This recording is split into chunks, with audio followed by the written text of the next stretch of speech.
দেখি কি যে আমার ভোট অলরেডি আগে থেকেই দিয়া। আমি বলছি আমি তো ভোটই দিই না, আমি তো মাত্রই আসছি, আমি তো ভোট দিই না, এখন আমার ভোটের কি হবে? আমি আরিফুজ্জামান, আমার বাসা আছে দুর্গাপুর। আমি এবার নতুন ভোটার, আমার ভোট কেন্দ্র আছে নড়াইল সরকারি মহিলা কলেজ। তো আমি যখন ভোট দিতে যাই তখন যায় দেখি কি যে আমার ভোট অলরেডি আগে থেকেই দিয়া। বলতেছে যে তুমি তো ভোট দিয়ে গেছো, আবার আসছো কেন? আমি বলছি আমি তো ভোটই দিই না, আমি তো মাত্রই আসছি।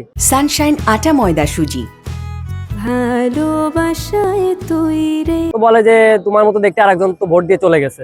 আমি বলি যে এটা কি হবে? আমি তো ভোট দিই না, এখন আমার ভোটের কি হবে? বলতেছে যে কি হবে এটা আমরা দেখতেছি। তারপর এখানে যে অফিসার ছিল সে এসে বলতেছে আচ্ছা দেখতেছি বিষয়টা, তুমি চিল্লাফাল্লা করো না, দেখতেছি। তো তারপর হচ্ছে যে তারা অন্য আরেকটা স্লিপে বলতেছে যে তুমি এখানে ভোট দাও। আমি বলছি এখানে ভোট দিলে কি হবে, আমার তো আগেই ভোট দেওয়া হয়ে গেছে। বলছে যে এটা আমরা দেখতেছি, তুমি এখানে ভোট দাও আর একটা স্লিপে। দেওয়ার পরে তারা ওইটা তাদের কাছে বলতেছে যে এটা আমরা আমাদের কাছে রাখতেছি, এটা আমরা পরে পরে দেখবো।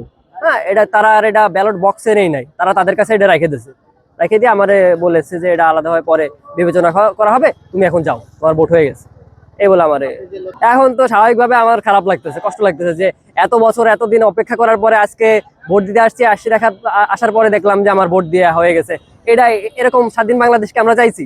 এরকমটাকে আমরা চাইছি? এটা আমরা কখনোই চাই নাই। এই বিষয়টা আমার খুবই কষ্ট লাগতেছে, খারাপ লাগতেছে।